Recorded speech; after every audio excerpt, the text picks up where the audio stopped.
and welcome to the Total Soccer Show. My name is Daryl Grove, and I'm joined by a man who's always in a title race. His name is Taylor Rockwell. Hello. If not the teams that I support. I'll take that. I'll take that introduction. Hello. We'll talk West Ham, Man United in a little bit. Must we? Yeah. Must we? Yeah. All right. But let's start with some fun games. Okay. So this is our weekend review.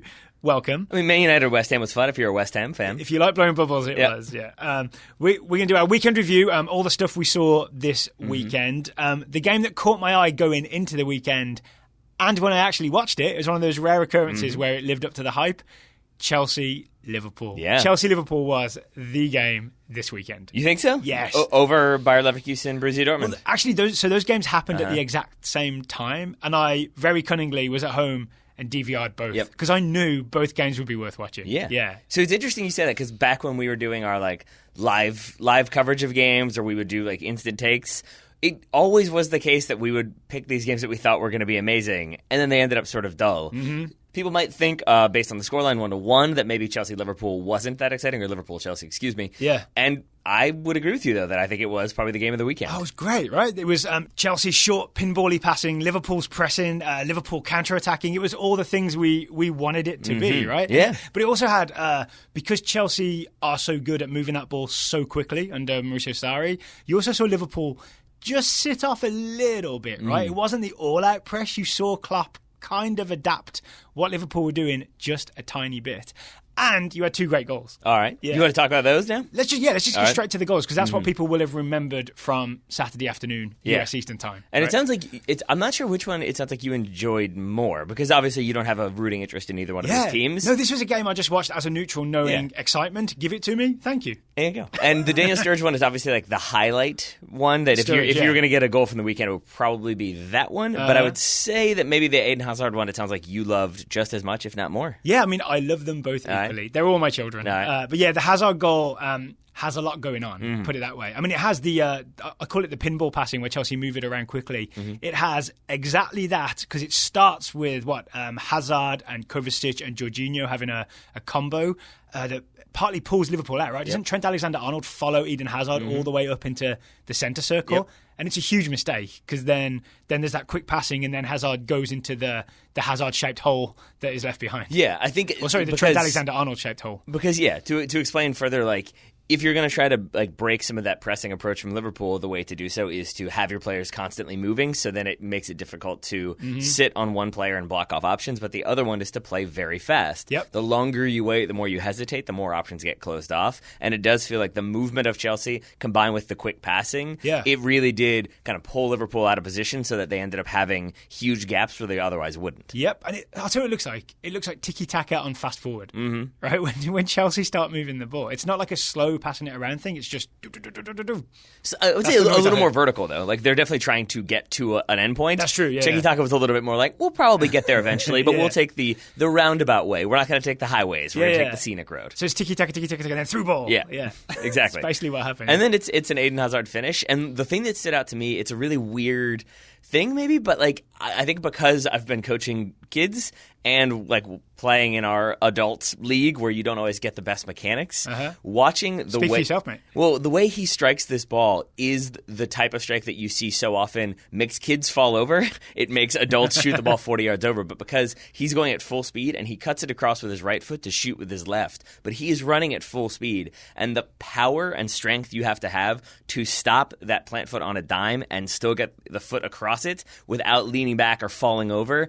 It's how strong he is as a person and I guess player that he doesn't topple over when he shoots. He's able to stop and shoot after running at full speed at an angle. He's in Messi territory, right? He is. For being short and square, because he's short and muscly. Oh yeah. He's not quite Xherdan Shaqiri. And clinical in his finishing, because he puts it into the far side netting. That's a very messy finish. Did you pay any attention to Liverpool goalkeeper Alisson's stance? No. So I saw this tweet from Justin Bryant, who's an ex-goalkeeper. He's really good on Twitter, talking about if you pause it as Hazard is lining up, Becker is doing this weird, very wide stance with his knees inward. And so when Hazard shoots, he then... if you can imagine having your legs wide and your knees inward, you've got no springing ability. And I don't know if that's a thing Alisson does, or if Hazard has just forced his footwork to be incorrect. I mean, it could be both, but it's also worth noting that I think he does something similar when he saves the breakaway later on in the game. Alisson does. So he does get down and uses his feet to get that save to, I guess, deflect it down and then over the post. So maybe it works sometimes, maybe other times it doesn't. That was 2-0. Yeah. That was going to be 2-0. But it finishes 1-1 because Daniel Sturridge. Before we talk about the goal, can we talk about the substitutions? Sure. So Mohamed Salah comes off, right? Yep. This is part of Jurgen Klopp's plan. And it ends with almost, is it Sturridge, Firmino still on, Mane still on? And I think Shaqiri ends up as part of the midfield three. Shaqiri comes on for Mane, I believe, or for Salah. So you almost have 4 attackers and 2 midfielders because Shaqiri's operating in this in-between zone. Yep. So the thing I enjoyed was Klopp just pushing it a little bit for the equaliser. Not saying 4-3-3 is our shape and we're not changing it. He pushed it on a little bit more. He did, but the narrative could be very different because it ends up being Daniel Sturridge scoring the equaliser. He is the substitute. But before that, it's Shaqiri who comes on, gets the ball. I think it's Robertson plays that ball back across. It's like the low-driven cross. And Shaqiri turns it wide. And if the game finishes 1-0, there is probably some talk about, he got his substitutions wrong. If Salah's there, Salah finishes. But they don't have to go down that road because Daniel Sturridge was there. He did, and the commentators, I think, tried to make that the talking point, right? Yeah. That Mohamed Salah was subbed out after missing a couple chances. I kind of felt like it's fine, right? Yeah. It doesn't always have to be Mohamed Salah scoring. It doesn't mean he's suddenly not good at soccer. It's just he had an okay-ish game, missed a couple of chances, someone else scored. Yeah, we don't need your narrative. Fine. Calm it down. Yeah. Calm it down, commentators. #, no narrative. Yeah, there's plenty of narrative in other games that I'm sure we'll get to. But for this one, I think it's okay to substitute a player. That doesn't necessarily need to be drama. Absolutely, especially if they score the equaliser. Yeah, with an assist, I believe, from Shaqiri. So thumbs up to Klopp's subs. Right. Yeah. All right, the Sturridge equaliser. Weirdly, to me, looks like a free kick. The way he's able to strike it from the left side with his left foot, I think, bending into the top right corner, it almost looks like he was able to step up and take a free kick. Yeah, and it's definitely the weird physics of when you hit the ball on the needle and you hit it the exact right way and how it kind of dips and moves and causes a lot of problems. But no goalkeeper's ever saving that ball. It's so well hit, but so weird in its trajectory that you can't fault any goalkeeper for not being able to get a hand to it. Do you know what it reminded me of? So the interview last Thursday with Tim Howard, and I asked him what's the one thing people don't know about goalkeeping, and he said, your job's impossible because sometimes you just can't stop the ball. And I immediately thought of that for Kepa. I thought, he's not stopping that. It's impossible. Because this isn't a shot from distance that he spills or maybe should have seen earlier or had bad positioning. It's so well hit that it doesn't even look like it's necessarily going in until you're watching it on replay in the final couple seconds, and then it dips in there. But really before that, it looks like it's going over, and it doesn't look like a shot that he should have had his positioning set to be able to cover. So I can't fault the goalkeeper. It's just a tremendous strike from Daniel Sturridge. I think if you're going to fault anyone, I would fault, and it's hard to fault them, Chelsea's midfield three. I feel like they went backwards and backwards and backwards, and they allowed Shaqiri too much space to drive forward and find Sturridge, and then Sturridge has too much space to take a touch and look up and shoot. I think N'Golo Kante is the closest to him in the end, and he waves his little French leg at him, but not enough to block it. Well, see, the confusing thing here is I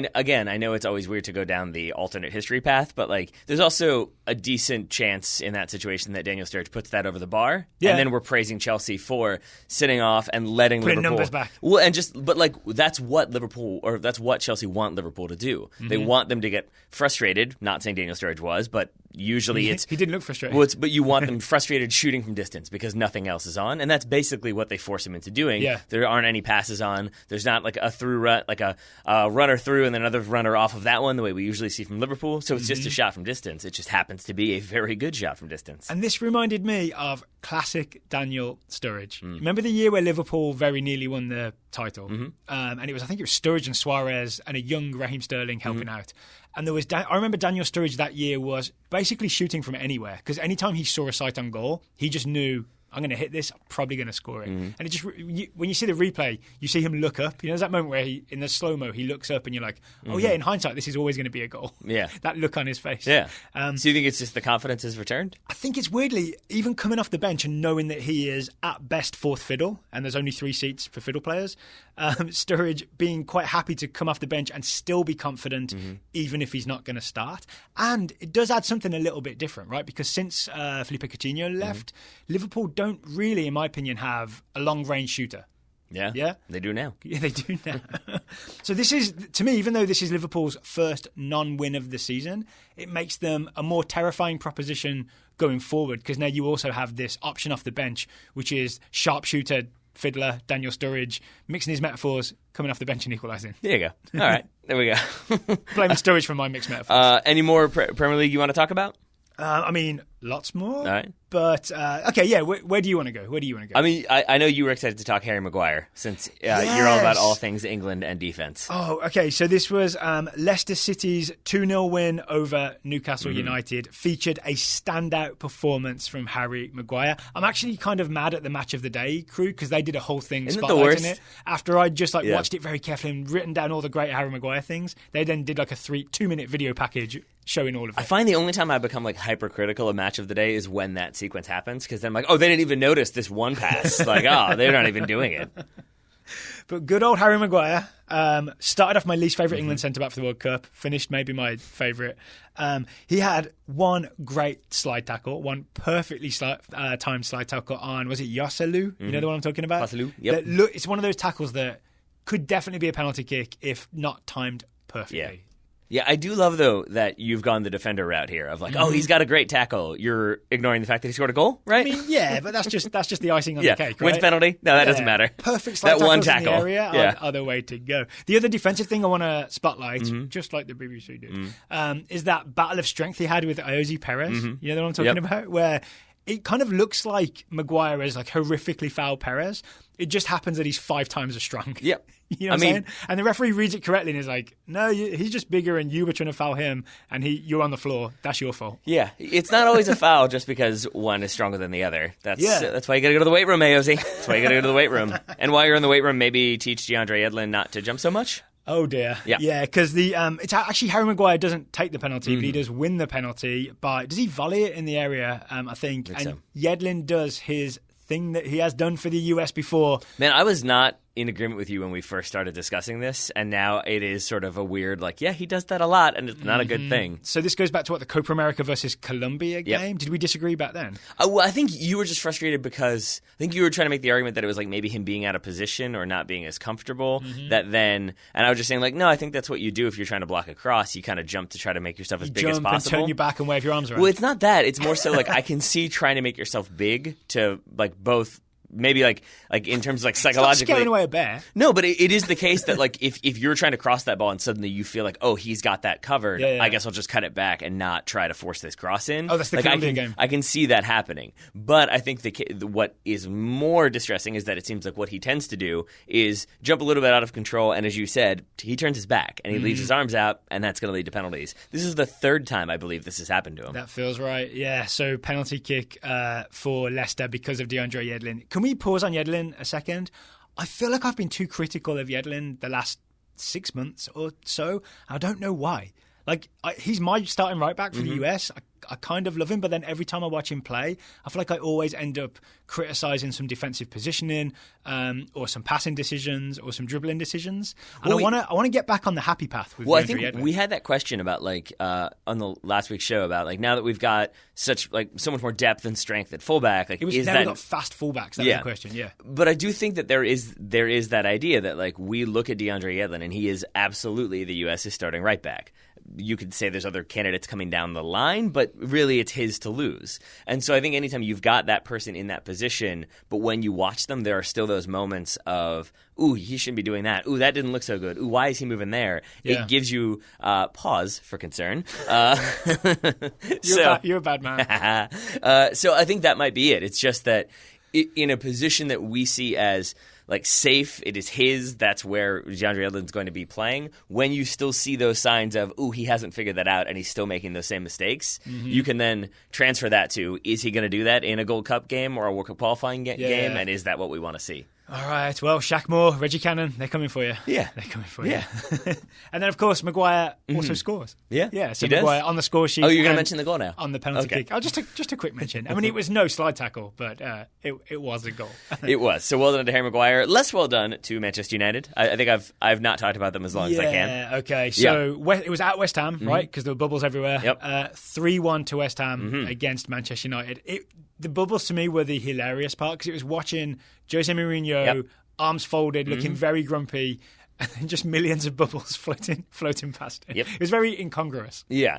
I think the most frustrating thing for me was seeing the way all the goals were scored and knowing, I knew what he was going to say as soon as the game was over. It was going to be, it was really close, but then the referee doesn't get offside, and there should have been a foul, and then he missed this call, so it should have been 0-0, and we probably should have won if we finished our chances. And it's that same sort of standard response. And then I do think there's a little bit of the Mourinho mind games in here where he makes the double substitution, brings off Pogba and Anthony Martial. The commentators in that game said, like, here's your talking point. He's taking him off in like the 60-something minute. And I think they were right on that one. I think that was meant to be the game could have gone either way. The ref just got some calls wrong. But I'm going to bring off these two and know that will be the distraction for the next couple of days. Really? You don't think he was just trying to win the game? Because Rashford comes on and scores, right? He does. I think you're with the outside of the foot flick. I think you're overthinking Mourinho trying to control the narrative. I think within the game, he's just trying to claw the game back. I would argue that he knows the way the story has been with Pogba. He knows what all the headlines have been. Pogba did not have a good game, don't get me wrong, but no one on that team had a good game. And if you're trying to change things, I think to bring off Paul Pogba, you're making a statement with that. You're saying, and I think also the fact that it is Anthony Martial who comes out too, you combine that with past situations, and it makes me feel a little bit more like he chose the two players that he has been most ready to scapegoat. The more interesting thing to me is who was not involved at all. Alexis Sanchez, Jesse Lingard, who I think if I picked a Man United starting 11, both would be comfortably in there every time. Not even in the matchday squad. No, I think what is that about? Champions League. I think it was basically he saw West Ham as, this isn't a very good team. We'll come out, we'll do what we do, we'll sit back a little bit, we'll be a back five for some reason. Yeah, the 5-3-2 was also weird, right? Yeah. I mean, with McTominay as a center back, and so, but I think it was this idea of, we'll sit back, we'll frustrate, we'll get a goal, we'll win this game, then we'll go into Champions League this week with players who are fit and rested and ready to go. That didn't really work so well. It did not. Maybe you were thinking, as long as Arnautovic doesn't run directly between my two centre-backs, everything will be fine. The other argument I've heard, right? How could that possibly happen with 5 people back there? The other argument I've heard is that he kind of knows Champions League is what he has to focus on now. Yeah, it's Valencia this week, right? Yes, because and they're like top rival for finishing top in the group. I think there's an argument to be made that he kind of sees that the league, he's not going to be challenging for the title, and so if they get knocked out of the Champions League in the group stage, that might be all she wrote for him. So I think if he can keep the ship on track in the Champions League, maybe he's okay, and so I think that's where he's resting some players. Thank you for also mixing metaphors. Of course, it's what I do. It's what I do. I thought we would be talking about Mourinho's firing today. Yeah. I thought by the time that we came into the office that it would have happened back home already. Yeah. I do look forward to the day when we can just talk about Manchester United's players That'd be and nice. the team and not the coach. So I'm almost looking forward to a changeover just for that reason. You know what I'm saying? I want to talk about like Lukaku's movement. I want to talk about Pogba. Well, that has to happen first. But then we can talk about that. I mean, I do think that no matter what, that is going to be the narrative of the season. If he sticks around, it's going to continue to be, should he be sticking around? Should they fire him? Why is he still there? And then if they bring somebody else in, it's not going to be somebody you've never heard of. I'll put it that way. So then that's going to be the talking point of, is this working? Should they have done this? And it does feel like that's going to kind of be the narrative for the rest of the season. And it doesn't need to be, because they have lots of talent and lots of depth and could be very exciting. So I'm with you. I would much rather hear them or talk about them in relation to the exciting things they're doing, not letting Marko Arnautovic look like Zlatan in his prime. This is Arnautovic living his best life with this game against United, right? Just body and centre backs who don't know what they're doing. Yep. All right, lots more to talk about. But first, today's show is sponsored by SeatGeek. SeatGeek makes it easy to buy and sell tickets with just a few taps on your phone. I think you can also do it on a computer if you want to go the old-fashioned way. You can't do it on a typewriter. Best way is to download the SeatGeek app and do it on your phone. Tickets to all kinds of live events. You're going to abbreviate it to that this time? You're not going to try to list all the live events? You sure? Oh, I could do it if you want. You got sports. There we you go. got concerts. You got comedy. You got music. You got theater. Theatre. Yeah, there you go. Juggling. Oh, juggling's in there now, too. I actually don't know if there are juggling tickets on SeatGeek. Let's hope there are. Probably maybe if it's in Vegas or something, right? You think you go juggling in Vegas? I go juggling for children's parties. But yeah, sure. I'm sure there are Vegas shows out there that it's just juggling. Why not? Okay, so you and I probably won't be buying juggling tickets. But when we open the SeatGeek app, I don't have it with me right now. I know you looked earlier. Mm-hmm. What could you find? What sort of tickets catch your eye? You could find tickets to, I believe, a young man, I could be wrong on that one, named Coulter Wall, who I am not familiar. You wouldn't be. I think he's playing like Capital Ale House here in Richmond. He's not a juggler, at least as far as I know. No, he is a like country folk-ish singer, but like shades of Johnny Cash is what I would say. So if you like some Johnny Cash, if you like that style of music, and if you like that kind of deep, I don't know if he's quite as baritone, but he's definitely got that deep voice. Coulter Wall has you covered, and SeatGeek has you covered if you want to get tickets, because he is touring the country. I think there were 37 dates available. What if I wanted to get tickets to my favourite juggler or Coulter Wall and get $20 off my purchase? There's no way to do that. Is there not? No, there is. Oh, no, things have changed. You download the SeatGeek app, and you can use our promo code to get $20 off. There you go, Daryl Grove. You go to the settings tab, enter promo code TSS. TSS for $20 off your first SeatGeek purchase. Thank you to SeatGeek for sponsoring today's episode of the Total Soccer Show. SeatGeek, life's an event. We have the tickets. And the jugglers. And hopefully not. And the jugglers? Hopefully not. Let's move it on quickly. Past whatever you're doing. Should we wrap up what we did see of the Premier League? Sure. I think the only other game that I watched was my beloved Wolverhampton Wanderers Football Club. Who got You gave them their proper title. Wow, okay. Cool. They did not play all that well, but they hit Southampton twice late. 2-0 Wolves over Southampton. Yes. The thing that I really liked, I don't want to spend too long on them because I know I don't want to turn this into the Wolves show, was Wolves' first goal, scored by Ivan Cavallero, was almost identical to the goal they scored against Manchester United. Okay. Which goal? Talk us through. Talk us through the goals. The Wolves goal or the Man United goal? Why are they similar? So in this goal, Wolves' first goal, it's the same as they scored against Man United last week, where the winger dribbles to the end line, looks like he's running out of room, cuts it back. Raul Jimenez, the striker, manages to receive it, holds it, lays it back to a player at the top of the box. Last week, it was João Moutinho. This week, it was Cavallero. As long as it's someone from Portugal, the ball's going in. Yes. I can't believe that was last week. That feels like it was like a year ago. There's been a lot going on. There's been a lot going on in the soccer world. There has been a lot going on. So do you think... I feel like remembering the João Moutinho strike as being a bit like fortuitous. Like it's sort of like I wasn't sure if Raul Jimenez, like he certainly is trying to lay it off to João Moutinho. He is. But it was such a wonder strike. Yeah. So for the Man United, the goal against Man United last week, Jimenez was trying to lay it onto Moutinho's right foot, but Antonio Valencia is defending, gets involved, and it ends up like poking. I don't know if they maybe hit it at the same time. Goes to Moutinho's left foot. Turns out that works out nicely in the end. But it's still the essence of it is that it's a pattern of play, right? And this is the thing I was talking about with the US that I want to see from the new coach. So Wolves definitely have a pattern of play, which is winger gets to the end line, cuts it back, and they kind of trust Jimenez to be able to get to that ball low in the box, which I think is a skill. Like he's not fast when he's dribbling with the ball. He's got some limitations, but he can definitely do this one thing, which is to receive cutbacks and always get there first, no matter what else is going on. Yeah, and I would say that it's interesting because in some of the other games we've either talked about or will talk about, you can have like people like looking for crosses because they expect their teammates to be there, and when they're not, those crosses don't go anywhere. And so if you're Wolves and maybe you don't want to commit a bunch of numbers forward really quickly in case you get countered upon, or you don't want to break the kind of positioning that's really working for you. And that's the key that Wolves have, right? They tackle at midfield and they break, but not with too many. Exactly. That's always the key. And so if you're playing into feet and then you're laying it off for trailing runners to come through, that makes far more sense than trying to find one person in the box on a header that might work, but also might have 2 or 3 or 4 center backs trying to block off that cross. Exactly that. Final thing I want to talk about with Wolves is Adama Traore. Okay. So I think I got all hyped about him at the start of the season. You sure did. And we've slowly seen him keep having these substitute appearances, 20 minutes, 30 minutes. He scored against Burnley, which everyone was very excited about. This was some proper... Yes, everyone I know was super pumped about Adama Traore. Everyone I know was super pumped. There you go. Every time I phone home, everyone's pumped. Some good old-fashioned wing play. So you remember the knock against Traore was that maybe he didn't provide assists and all that kind of stuff. He does this exactly right. He burns 2 people, then slows up, then beats Wesley Hoyt, I think, to the end line, and his cross finds the feet of Jimenez, just like the Wolves' pattern of play is meant to be, right? So what we're seeing is maybe the merging of Traore's skill set, which is essentially running past people and leaving them for dead, and the Wolves' plan, which is cut it in low for Raul Jimenez. I think these things are starting to knit together.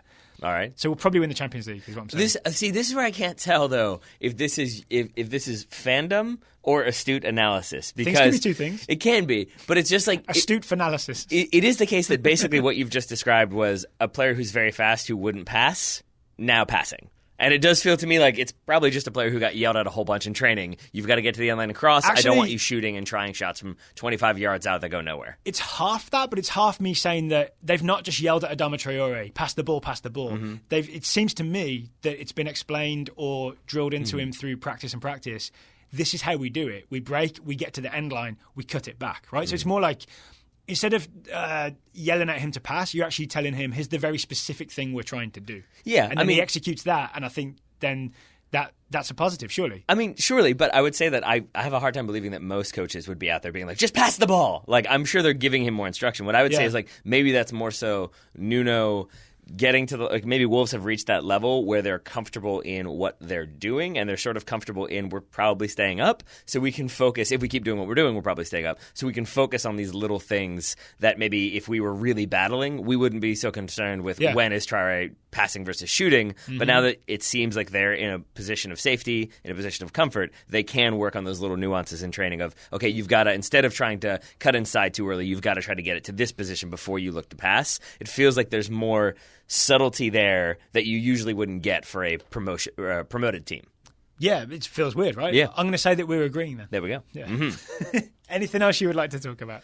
I know you wanted to mention briefly that Luca de la Torre did not feature for Fulham. Yeah. Speaking of promoted teams. That was kind of disappointing, right? So Luca de la Torre in midweek, young American, got a goal and 2 assists for Fulham against Millwall in the EFL Cup. If you want to hear more detail about it, please listen to Friday's Top Drawer Soccer Show with me and Travis. Or Ben Henderson's scouting report, which I'm going to do right now. 20-year-old American midfielder for Fulham, Luca de la Torre. Luca de la Torre got his first pro goal for Fulham in the League Cup against Millwall. He looked very in control as he drifted into the box, received a pass, and picked his spot to beat the keeper. He sure did. There we go. He also laid on 2 very nice... One of them was just a pass that turned into a goal, but the other one was a very nice assist from Luca de la Torre. But then we come to the Premier League weekend. He's not in the 18. He's not. Right? And I'm sure he did. I'm sure he's helped his cause, helped his case for Fulham, but he was not in the 18 as Fulham took on Everton and got beaten. Yeah. I can't remember if it was 2-0 or I think it was 3-0. It was 3-0, yeah, to Everton. But we are sure it would have been 3-3 if Luca de la Torre Of course, played. there would have been a Perfect. Yeah. All right. Oh, and if you keep track of Americans, Tim Ream was back for Fulham. Hooray. He just didn't really help. Less. Hooray. He didn't not help. He was part of the team that got beat. Yeah. Gylfi Sigurdsson essentially tore them apart is what happened. That sounds about right. Well, one team that did not get beat, that did have an American on it, was Borussia Dortmund. Ooh, we talked about this briefly at the start. Yes. Quite a game. Quite a game for Dortmund against Leverkusen. I remember looking at it on the TV schedule thinking, I've got to choose between this and Chelsea-Liverpool. I chose Chelsea-Liverpool. I hit record on Leverkusen-Dortmund knowing that there's so many young, energetic, enjoyable players on both these teams. Yeah. This can't not be entertaining. Check back in later. It finishes 4-2 to Borussia Dortmund after they were 2-0 down to Bayer Leverkusen at half-time. Yeah, and this is probably very obvious, but that indicates that there are 2 very different halves of soccer played. Certainly were. Yeah. Certainly were. The only big change at halftime was Delaney for Dahoud. Yeah. Pulisic is subbed out later, right? 60th minute or 68th, I think. 68th. I think it's worth us paying attention to Dortmund especially, and this game, Leverkusen-Dortmund, not entirely through the Christian Pulisic lens. We're definitely guilty of always doing that, right? Like paying too much attention to what Pulisic's doing, over-interpreting what Pulisic's doing, and forgetting that there are like 21 other wonderful, enjoyable players on the field, and that is what happened in this game. So can we put... Not literally, because this would be bad, because there's internationals come in. Let's put a pin in Pulisic and come back to him later. All right. Fair? Okay. I mean, not literally. Not literally. You look worried. So what's the big difference between these 2 halves, maybe? Why are they 2-0? Why are Leverkusen 2-0 up at half-time?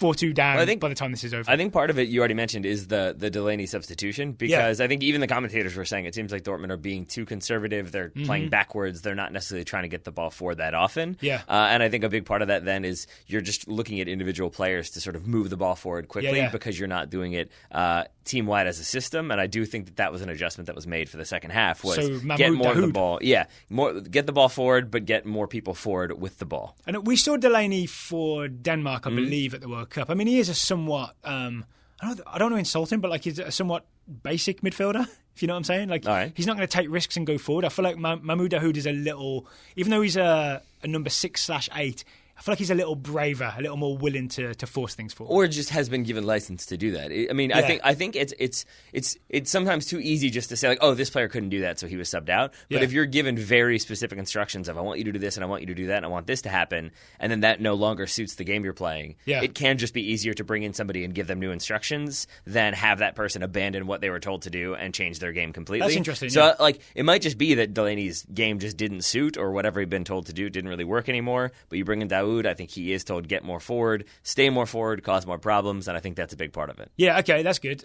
Also, starting at right back for Borussia Dortmund was a young man who we also watched at the World Cup for, correct me if I'm wrong, Morocco, Achraf Hakimi, formerly of Real Madrid, but not really wanted in the first team. Dortmund took him in the summer, and we really saw the good and bad of Achraf Hakimi. We saw the bad in the first half and the good in the second half. Yeah, I'm going to say it's almost like maybe there was ample evidence as to why Real Madrid didn't want to keep him anymore.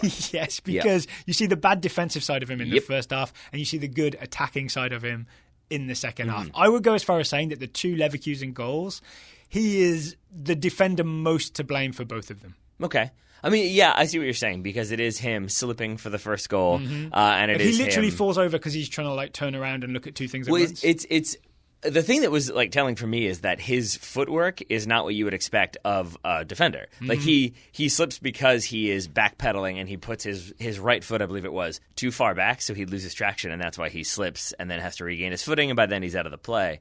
But I think that's the key thing for me, is that like his footwork was that of a midfielder trying to defend and not being so sure what to do. Not what you wanted of a right back. Why is he a right back? I mean, he's not from Morocco. He's a left back from Morocco for whatever reason. But he looks to me like a winger. You know what I'm saying? Who's been asked to play right back. That sounds about right. Yeah, I think so. I mean, look at what Madrid like in their fullbacks, and I think it makes a little bit of sense why he would be in that model.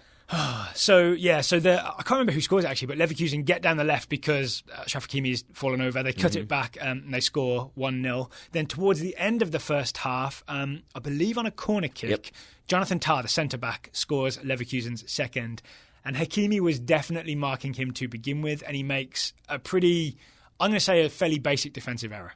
Okay. Which is? Which is the ball comes in for the corner, it lands, and there's that weird scramble around the penalty spot, and Hakimi, rather than sticking with Jonathan Tah at the far post, gets drawn towards the scramble, right? I think he thinks the ball's going to pop loose out of the scramble, or maybe there's going to be a shot and he can block it. But instead, the ball comes out of the scramble and goes to Jonathan Tah, who is no longer marked by Hakimi. Yeah, I would agree with you, because I think it is him. I think it is him trying to cover. I think he thinks maybe it pops loose that I can clear it, or more likely maybe a shot comes and I'm here to kind of provide additional screening, although then you could be screening your own goalkeeper. But I think you're right, again, that it speaks to him maybe not thinking as the defender first, because that is sort of, I'll just step in here and see what happens, versus, I'll stay with my mark because that's what I need to be doing. And also, those 6 guys are dealing with the scramble. Yeah. But it's easy to get sucked in those moments. Yeah. And I think, then to your initial point, if you look at how he plays in the second half, and I would say he was definitely focused on getting forward when he could in the first half, but in the second half it seems far more constructive the way he's doing it. Yeah, and do you get the feeling maybe Lucien Favre, the Dortmund coach, had said, just go for it second half? I mean, I'm assuming it's a little bit more elaborate than that, but yeah, that's probably the gist. I imagine he said, look, you're obviously not good at this defending thing, so why don't you just go push up the field and try and put some crosses in. Do you really think that? No. Okay. I feel like you're going real hard on Achraf Hakimi.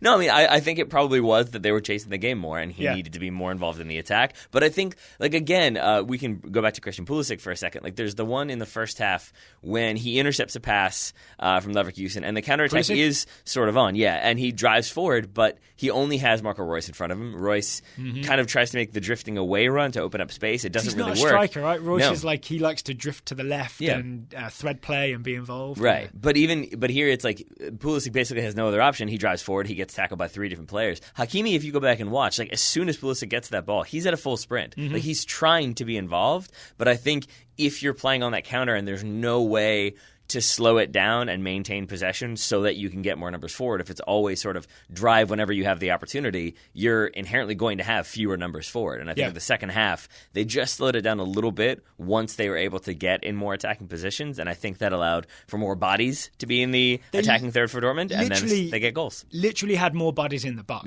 right? I think Paco Alsasser comes on for Max Philipp, who I'm still confused about Max Philipp. Like I know he's a striker, but he didn't look like a striker in terms of the positions he took up in the first half. Alsasser was in there and ready to go all the time. Absolutely. Right? And I think it gave them targets in the box. And Achraf Hakimi was quite happy to pick his head up and bend some crosses in. I think he plays the one for what Marco Reus had saved, and then it's tapped in, not by Alsasser, by Jakob Brun Larsen. There we go.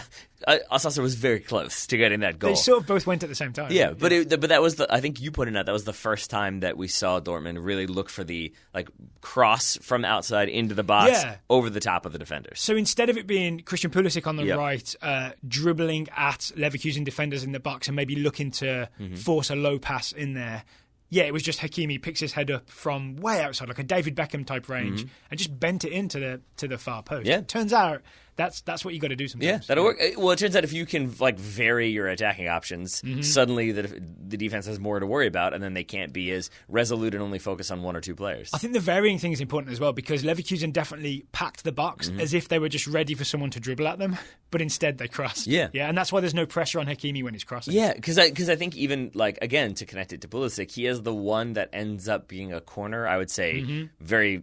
Fortunately for him, because I don't think it should have been. Wendell, the left back. But it was one where he gets the ball and you sort of knew exactly what he was going to do. He was going to do a step over, cut to the line, and then maybe either cross it there or try to dribble along the end line until he could cut it back. And I think Wendell knew that and just sort of took that away. And it maybe should have been a goal kick, but even though it's a corner, it still is sort of them knowing exactly what he's trying to do. As soon as you start floating those balls in and shooting from central and possessing in the middle, then suddenly Leverkusen can't get as comfortable, and I think that was pretty obvious given that they then conceded 4 goals. Oh, and by the way, if you haven't seen this game, at least go and watch the highlights. It's a really exciting game. It is. And it gets even more exciting when Jadon Sancho comes on. 18-year-old Jadon Sancho, an Englishman in Dortmund, replaces Christian Pulisic in the 60-something minute, gets himself 2 assists as Dortmund win 4-2. I mean, the second one for Dortmund's fourth was a little bit fortunate because it's basically Leverkusen sending everyone, including the goalkeeper, forward. Because it's 3-2 in the 93rd minute, so they just hit them on the counter. He hits, but it's Sancho playing the long diagonal for Alsasser,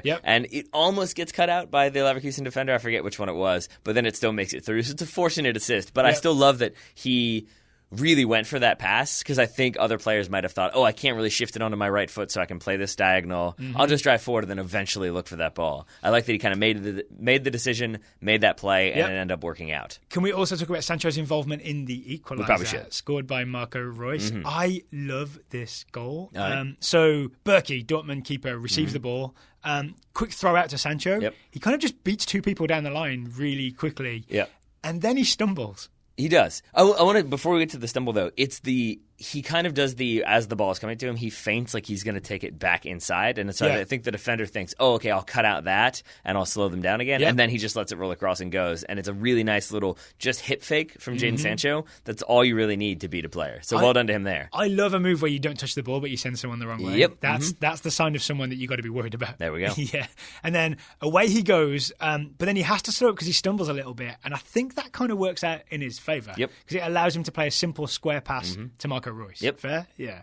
But it's what happened next that got me weirdly first confused and then excited because Sancho's English. So I'm assuming it's the run that he makes. Why did it confuse you at first? Because he makes an inside run after giving it to Reus. Normally the thing to do is if you've got someone you've given the ball to and they're attacking down the middle, you go wide, right? You go wide to stretch the other defenders out, because then you pull one extra defender out wide. You make more space for your teammate to run into. And also, if that defender doesn't come with you, then you've got more chance of being open, right? Because if that defender stays central, you are free out wide. Instead, Jadon Sancho basically has the best of both worlds, right? He fakes like he's going outside. Like, he hasn't even got the ball. This is after he's given it to Reus. Fakes like he's going outside, then he cuts inside. So he sends Core out wide, and he goes inside. Well, I think the reason why I was focusing on that initial hip fake that he throws is because it's sort of similar here. Is that basically he evaluates the defender, recognizes, he's trying to send me to the touchline, so I will feint like I'm going to the touchline, and then I will run inside, and it completely throws Core off, and then he is no longer goal side and is now chasing the play. And don't you even see Core like looking around, like, where's he looks gone? around really quickly, like, oops, that didn't happen. He's got the Harry Potter cloak. And then Royce is able to give Sancho the ball back. Sancho cuts it back to him. Royce scores the equaliser. Thrilling soccer. Really thrilling soccer. Yeah. All right. So 4-2. The woes continue for Bayer Leverkusen, now 14th in the table. Oh, we missed the winner, though. The winner was Hakimi low cross into Paco Alcácer, the new on-loan striker from Barcelona. I think he's going to be their Michy Batshuayi for this season. Oh, yeah? Yeah. Just how so? On loan, score a bunch of goals. All right. Then probably don't sign him. So there you go. Yeah, definitely please watch that game. Leverkusen 2, Dortmund 4. All right. Many more games to get to and some scouting reports as well. But first, we've got another sponsor to discuss, my friend. Okay. It's RX Bar. RX Bar. Yes. Okay. Today's show is sponsored by RX Bar, the whole food protein bar, which have we run out in the office? We ate them all. We ate them all. We have. We ate them all? Did you do your Britishness in there? I said ATE. We ate them Yeah, all. and I'm sad about that because they are very great for all things we use them for. Either it's like before a game, if we have practice or an indoor game, it's an easy way to get like a good amount of protein and filling things into your body so you're not eating a giant thing of pasta. Yep.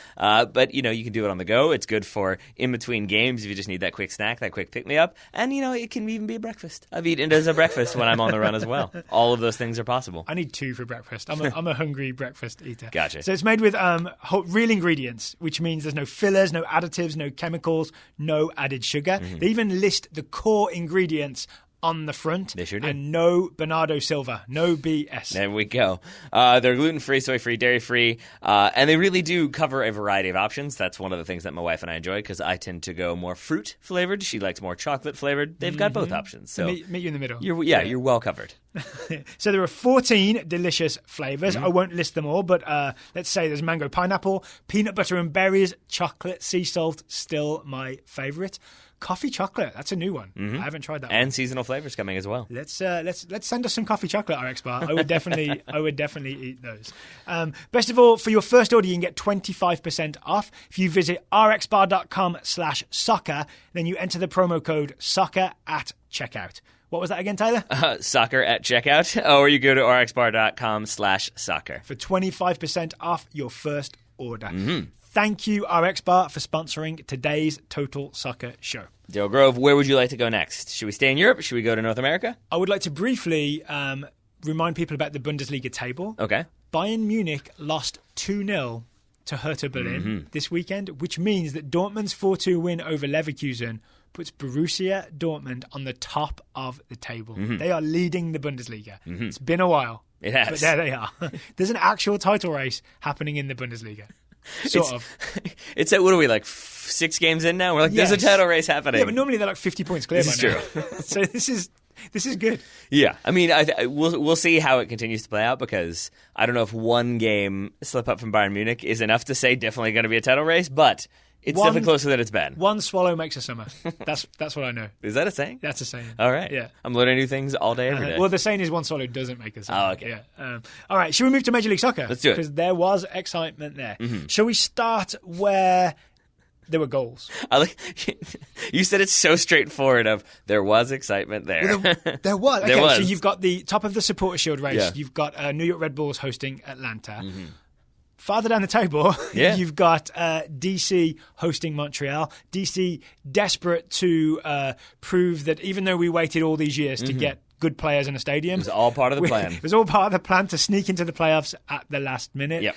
And they did it. I mean, actually, they're not above the line yet, but they beat Montreal 5-0, which puts them, 2 points behind for getting a playoff spot with 2 games in hand. It looks possible. It looks possible. That's the thing, though, is like I saw a lot of the reaction to this game of, DC are in the playoffs, DC are definitely making the playoffs. And it's like, yeah, you would think that we've seen DC United enough to know that there are no guarantees in their life. But at the same time, DC are on a roll. They are. And like we said, DC 5, Montreal 0. This was the Paul Arriola, Wayne Rooney, and Luciano Acosta show. Yes. Right? The three of them put on a show. Other people helped. Yeah, I was trying to think if there was anybody else I would throw in there. And no, other people helped. I mean, Knaus was buzzing around, making tackles, keep moving the ball nice and quick. But all of the goals... Steven Birnbaum was there for the celebrations. He said he's always been Steven. He's never been Steve, but it just became Steve. We should cut it out. So he corrected that, I think, at the beginning of this season.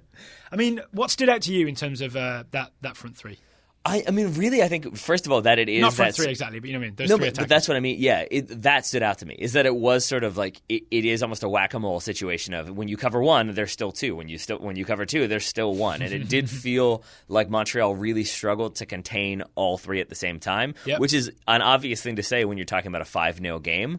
And it's not even like, it could have been more goals, it could have been more devastating. It was just that it felt like DC are getting that ruthless efficiency about them that you want to see from a team that is challenging for the playoffs, where if there's an opportunity, if there's a moment when they could strike, it does feel like they're getting very good at taking that opportunity and actually taking it, getting a goal, and then suddenly the other team has to chase. Speaking of ruthlessness, this is from Matt Doyle's roundup. I read a thing that really illuminated this game for me.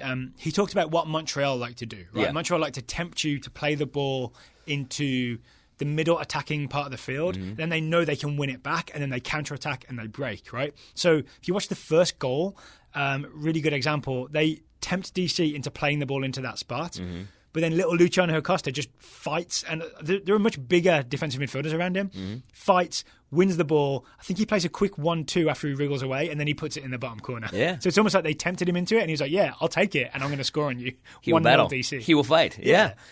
So who would you say was the most impressive of those three then? For me, so I only watched extended highlights, right? I didn't see the full game. For me, it's Wayne Rooney. Okay. Wayne Rooney has two beautiful fakes for two goals that he's involved in, and then he has the lob over the keeper. Yes, he does. As well. I think it's the Arriola goal is where Wayne Rooney runs onto a ball and kind of... No, it's the Arriola goal where Rooney's at the top of the box and he's looking up and he fakes like he's going to shoot and everybody backs off, but he's secretly looking out of his left eye. Senor Wayne is watching Luciano Acosta making the run. So he fakes everybody like he's shooting, but then he slips in that ball. Then Acosta can slip in Paul Arriola. So everybody's scared of Rooney shooting. But instead, he's got a secret plan to pass to Acosta. But it's funny, though, because everyone is scared of Rooney shooting. But then for his first goal, Rooney's first goal, it is like the defense all backing off. And he does, again, he lets it roll through his legs, turns, goes at them. But it's not like he's driving at them with pace and they're all panicking. It's just sort of like he kind of walks them back until there's a point where he's like, oh, now I can shoot. He gives him a little fake there as well, right? Like a step over that sends, I can't remember who the defender is, but it definitely sends him the wrong way. And then he's able to then bend it into that far corner. Yes. Everybody's scared of Rooney, basically. I mean, justifiably so. Although I think the narrative has been and is definitely going to continue to be, they're scared of Rooney, but they should probably be scared of Acosta instead. Because he is the engine, the one that I think really shows that fight and that determination. And as I said, is really like that whack-a-mole style of I know it was 4-0 at this point, but for that fifth goal, I think it's Acosta who's played in. It's either him who plays in Arriola or vice versa. But it's still, if you look at the wide shot, they're all sort of marked, but it's just the rapidness of, okay, I'm now making this run, now it's on. They just all know exactly what they want to do and where they want to be, and it totally throws off Montreal. And so for three different players to go from marked to completely open in the span of 2 seconds, to me, again, that speaks to the tenacity of that attack and how much they feel like they are kind of gelling into a cohesive whole. Are you surprised by just how excited we are about DC United? Yeah. I don't even really consider myself a fan because my whole time I've lived here in the United States, they haven't been good, so I've never been able to get excited about them. But suddenly now, we went to the game. I feel like I watch them on TV now and I'm like, oh, okay. Yeah. I feel it. I'm excited about this team. I mean, I'm shocked. I think I've said this before. I'll say it again. I was not in on the Wayne Rooney signing at all. No. It felt nobody was. No, because only Wayne Rooney was. Yeah, which is key that he has been in on it. But it felt like for all the world at that time that we're opening a new stadium, we're bottom of the league or have been trending on the bottom of the league. Yep. So we'll bring in this big name player. He'll sell some seats or sell some tickets. We'll get some people in there, and then we'll see what happens next season. It just felt for all the world like we're getting in a big name to sign some autographs, and then we'll really go about rebuilding this roster. And we all said, his face is going to burn. He's going to struggle in the humidity. He's going to hate it here. And only one of those things was true. His face did burn. Yeah. I mean, but to your point, though, it seems like he really enjoys this team. You see him, the way he celebrates and just how into it he is. It's not that sort of, yeah, I'm here, but I'm going back to England. Like, it's fine. Like, it feels like he has really found a third home. I think maybe he forgot how much fun soccer could be. Like, after getting sort of beat up by, I mean, not literally, but, beat up by England fans and Man United fans and then maybe even Everton managers. Oh, yeah. To suddenly, you could almost feel the relief and enjoyment as he lobbed the keeper. Oh, yeah. On that fifth goal, he's like, yeah, soccer. But you can just see, like he, I forget what it was and for which goal because there were so many, but there's one where he, there's only 3 of them celebrating, and he keeps an arm out waving for everybody to come over and celebrate, and you do feel that team camaraderie, and so that's been very surprising. Protect me from the sun. Protect me from the sun.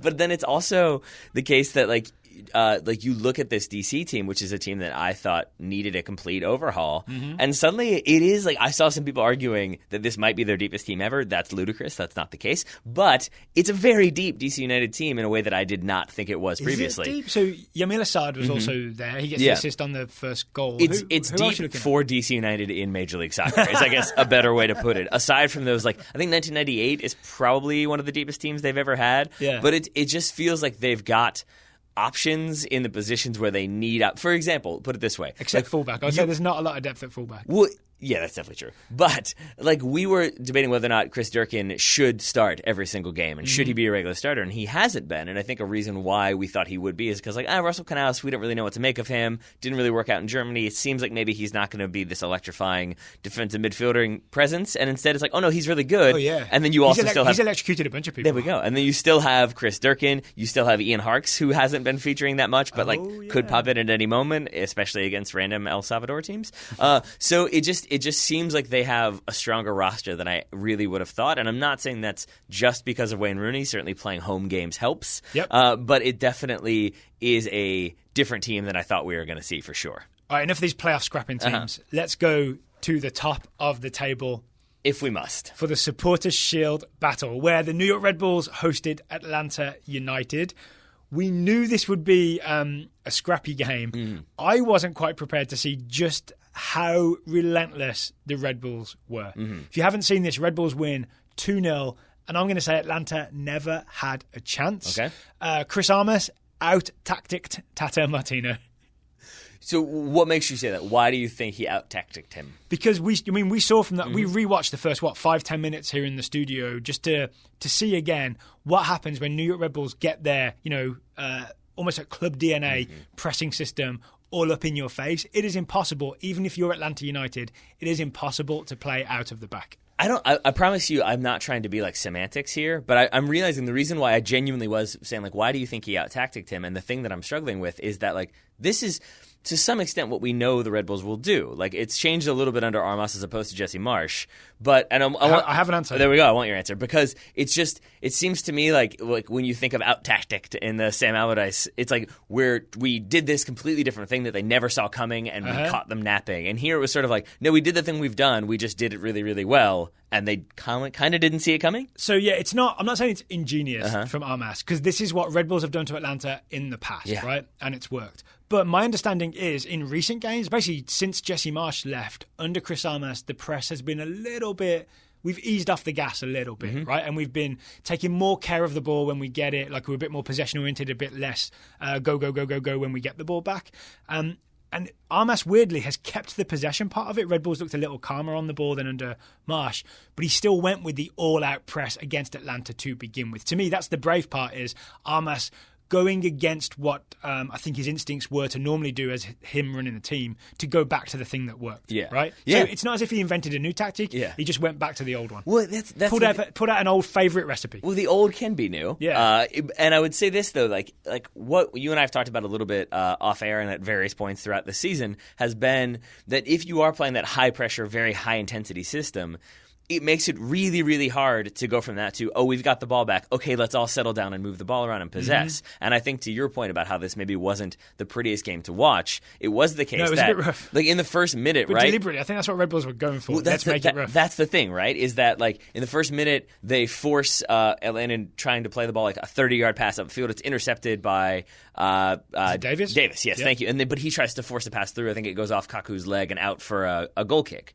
And maybe we would have seen them like previously sit back a little bit more, but then try to possess. And it does make me wonder, to your point about the tacticness of this approach, is maybe against Atlanta United, Chris Armas just thought, we can't do that. Like, we can't try to play the technical soccer against them that might work against other opposition because they're more than capable of playing that style. But if we just go at them with a sledgehammer, maybe we're not going to have the best options, but we'll probably get a few. But more importantly, they won't get any. And I think that's where that approach makes sense is, okay, fine, we're not going to get a lot of good possession. We don't want a lot of good possession. We don't want them to have the ball. I would also say going into this, the two big talking points were the absence of Bradley Wright-Phillips and the absence of Tyler Adams. Yep. I believe BWP was suspended and Tyler Adams was injured. Bad back, I think it was, which is like an old man injury, but that was what It's troubling. What was going on with Tyler Adams. But then, to me, in hindsight, the idea of, all right, we're missing two of our best players, we'll just lean into the club DNA that all these kids like Brian White, who played up front in place of Bradley Wright-Phillips, will just lean into what they've been taught from academy through New York Red Bulls to here, and we'll go for that. Yeah. I mean, it's like it would be going probably too far to say like it's plug and play, because obviously Bradley Wright-Phillips does some things that other players aren't capable of doing. But yeah, it does feel like you can pull those two players out and they still executed a game plan really well and did pretty much exactly what they wanted to do. Slightly frightening. A couple of things we were impressed with. I think we were both impressed with Sean Davis's ability to organise. It seemed like, I don't know if it's in Adam's absence or if he just always does this anyway. Like, he was on Nagby a lot. Like, normally it's often Adams who's charged with shutting down the playmaker, right? But I also saw him doing a lot of pointing, telling other people where to be to make the press really hard to play out of.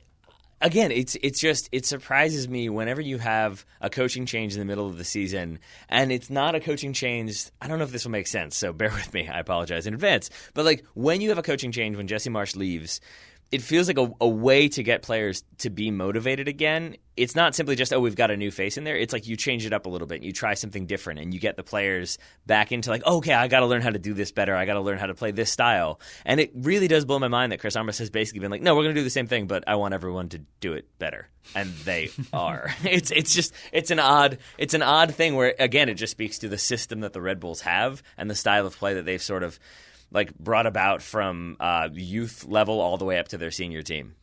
Can we talk about Kaku? Sure. And his genius on the corner kick. Okay. The very simple genius of yelling at the assistant referee until Miguel Almiron backed up 10 yards. I don't know why I enjoyed this so much. Yeah, because usually you're not a communicating with the referee at all sort of person. I think in this case it made sense because, okay, so this is for the this is how Red Bulls win the penalty kick, right? In the first half. It's a corner kick they have. Sean Davis taking. Kaku is there. I think they tried to take it short once, right? And they'd failed because the ball was outside of the semicircle. Almiron has encroached, right? He's, 5 yards away? He's supposed to be 10 yards away. Yep. And Kaku, instead of arguing with Almiron, just yells at the assistant ref and points at Almiron until he forces him to back away. The reason I'm weirdly impressed is it's like it's a correct use of yelling at the ref. It's like, do the thing I'm asking for, do the thing I'm asking for. Yeah. He's not asking for a decision after it's happened. He's asking for a thing to be implemented that Almiron might have got away with if Kaku hadn't very loudly called it to the assistant ref's attention. I think the AR spotted it. Like, you can see the AR as soon as they start to protest say, like, hey, you got to back up. But it does feel like that sort of half-hearted appeal of, he's close enough. It's fine. Just and maybe Almiron would take two shuffly steps backwards and he'd be and then 6 yards away. And then take two shuffly steps forward as soon as everything was set. Yeah. And so that they kind of stuck with it. It definitely forces him back, and he does that sort of look behind face of like, oh, am I too close? Like, I didn't know. I'm so sorry.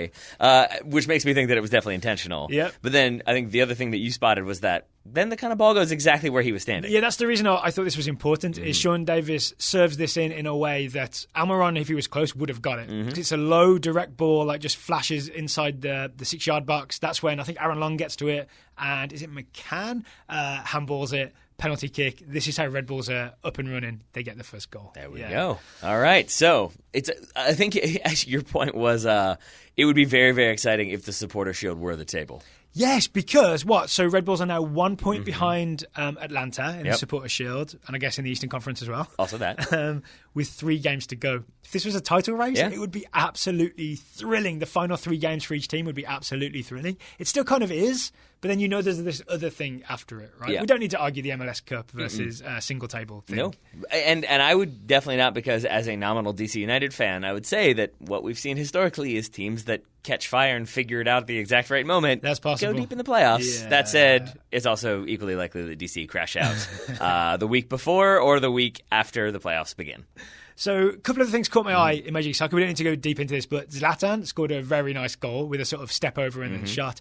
And then Georgi Mihailovic, the young American with Chicago Fire, scored a beautiful slice volley. Yeah, he did. Welcome back, young Mr. Mihailovic. There we go. Yeah. It's good to have him back. It is, right? Back in the fold is Mr. Mihailovic. I'm not sure what the fold is in that situation, but he's back in it regardless. It's the Chicago Fire first team. Yes. Yeah. Okay, that works. That works. To close today's show, there's one story that is huge and is out there. We don't want to offer our take on it. We just want to make you aware of it. Der Spiegel, a German publication, has published a story about a rape allegation against Cristiano Ronaldo dating back to 2009, right? We don't want to get into the details of it, frankly, because we're not well versed in it, right? But I would just want to say that Der Spiegel is a very credible German publication, right? It's not a sort of like National Enquirer type gossipy magazine. So if Der Spiegel publishes something, they normally have a reason to publish it. I know the sports editor did a long Twitter thread explaining what their evidence was. So I think rather than us having take on it, if you're okay with this, Taylor, we should just let people know that this story is out there. Yes, I think that absolutely works for me. It is a very graphic reading if you choose to read that story, so be warned there. We'll put a link to that story in today's show notes. All right, Taylor Rockwell, should we wrap up there? Yeah, that works for me. Only to say then, thank you for taking the time to talk to me today. Right back at you, buddy. And worth noting, we'll try to be back maybe this evening, maybe tomorrow, depending, to discuss the U.S. roster, which we expect to be out. Probably it came out while we were recording. I haven't checked my phone while we recorded because I'm a good co-host, and so I don't know if it's happened or not. Yeah, but we'll have a U.S. roster US roster reaction show coming for you as soon as we have it. That works. All right, Taylor, thank you. Listeners, thank you. And we'll talk to you again soon.